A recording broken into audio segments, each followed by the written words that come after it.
এই মুহূর্তে দাঁড়িয়ে আছি রাজধানীর গুলশান এভিনিউয়ের ১৯৬ নাম্বার বাসা, অর্থাৎ তারেক রহমান যে বাসায় দেশে ফেরার পরে যে বাসায় তিনি বসবাস করবেন তার পরিবার নিয়ে, সেই ১৯৬ নাম্বার বাসার সামনেই কিন্তু আমরা এই মুহূর্তে অবস্থান করছি।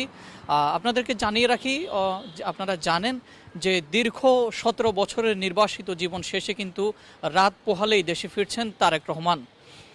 তারেক রহমান কিন্তু ইতিমধ্যেই তার ফ্লাইটটি কিন্তু অর্থাৎ লন্ডনের হিথ্রো বিমানবন্দর থেকে ইতিমধ্যেই কিন্তু তার ফ্লাইটটি, অর্থাৎ যে ফ্লাইট 202 ফ্লাইটটি কিন্তু ইতিমধ্যেই আমরা জানি সেটি ফ্লাইটটি আকাশে চলমান অবস্থায় রয়েছেন। এই মুহূর্তে আমরা কিন্তু দাঁড়িয়ে আছি রাজধানীর গুলশান এভিনিউয়ের তারেক রহমান দেশে ফেরার পরে যে বাসাটিতে তিনি অবস্থান করবেন সেই বাসার সামনে। আমরা সেই বাসার সার্বিক নিরাপত্তা কিন্তু আপনাদেরকে দেখানোর জন্যই, এখানকার নিরাপত্তা বলয়ের সর্বশেষ যেই অবস্থাটি রয়েছে সেটি দেখানোর জন্যই কিন্তু আমরা এখানে বর্তমানে অবস্থান করছি। আপনারা জানেন রাত পোহালে কিন্তু তারেক রহমান দেশে ফিরছেন, অর্থাৎ তিনি আগামীকাল সকাল ১১টা ৫৫ কিন্তু ঢাকার হজরত শাহজালাল আন্তর্জাতিক বিমানবন্দরে কিন্তু অবতরণ করবেন। এর আগে কিন্তু সিলেট উসমানী আন্তর্জাতিক বিমানবন্দরে কিন্তু তার বিমানটি অবতরণ করার কথা রয়েছে।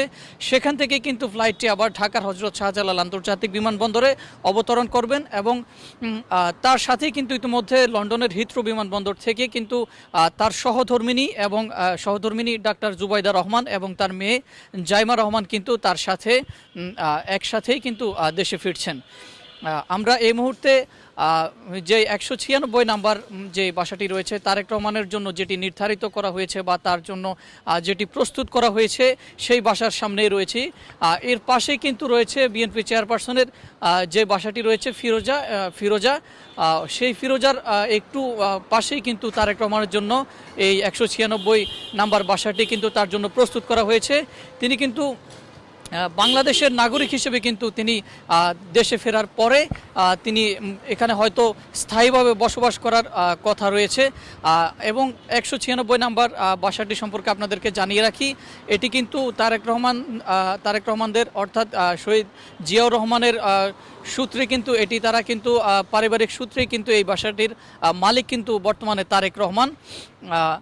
সেই বাসাটিতেই তিনি দেশে ফেরার পরে স্থায়ীভাবে তিনি বসবাস করার কথা রয়েছে। আমরা জানি তারেক রহমান কিন্তু দেশে ফিরছেন এবং দেশে ফিরে হজরত শাহজালাল আন্তর্জাতিক বিমানবন্দর থেকে কিন্তু তিনি সরাসরি চলে যাবেন হচ্ছে তাকে অভ্যর্থনা দেওয়ার জন্য যেই মঞ্চটি তৈরি করা হয়েছে ৩০০ ফিটের, সেই অভ্যর্থনা মঞ্চে কিন্তু তারেক রহমান দেশে ফেরার পরেই কিন্তু তিনি চলে যাবেন।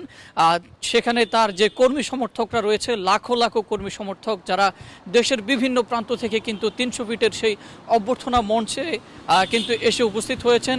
অনেকেই রাতভর সেখানে থাকবেন, অনেকেই গতকালকেই কিন্তু চলে এসেছেন। আমাদের যারা সহকর্মীরা সেখানে গিয়েছেন তারা কিন্তু দেখেছেন অনেক নেতাকর্মীরা, প্রায় লাখো লাখো নেতাকর্মী সেখানে এসে পৌঁছেছেন। তারেক রহমান কিন্তু বিমানবন্দরে তার ফ্লাইটটি অর্থাৎ আগামীকাল সকাল ১১টা ৫৫ হজরত শাহজালাল আন্তর্জাতিক বিমানবন্দরে সব কিছু ঠিকঠাক থাকলে কিন্তু ওই টাইমেই অবতরণ করার কথা রয়েছে এবং তিনি আসার পরে কিন্তু সেখান থেকে সরাসরি তিনি চলে যাবেন ৩০০ ফিটের সেই অভ্যর্থনা মঞ্চে এবং সেখানে তিনি বক্তব্য রাখবেন।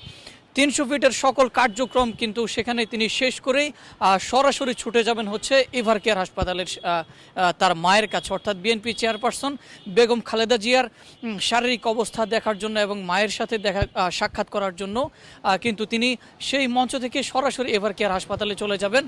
দর্শক, এই মুহূর্তে দাঁড়িয়েছি আমরা গুলশান এভিনিউয়ের ১৯৬ নাম্বার বাসার সামনে, যেখানে তারেক রহমান দেশে ফেরার পরে স্থায়ীভাবে বসবাস করার কথা রয়েছে।